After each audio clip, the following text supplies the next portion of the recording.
ये मेरे बस में नहीं है मेहमान। बाबा की लाइफ में मामा का भी तो हिस्सा है। I know. सो मैं मान भी जाऊं तो वो क्यों मानेंगे?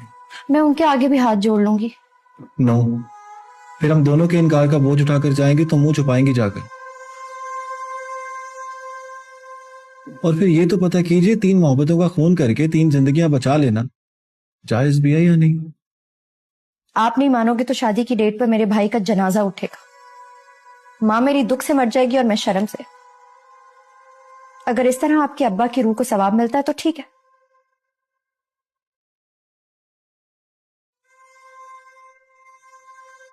रुकिए, मैं छोड़कर आता हूं आपको। No.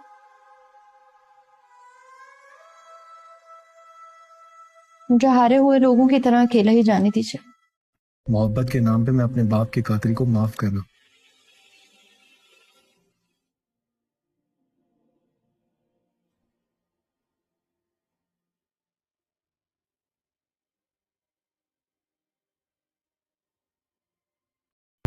Please subscribe my channel and press the bell icon.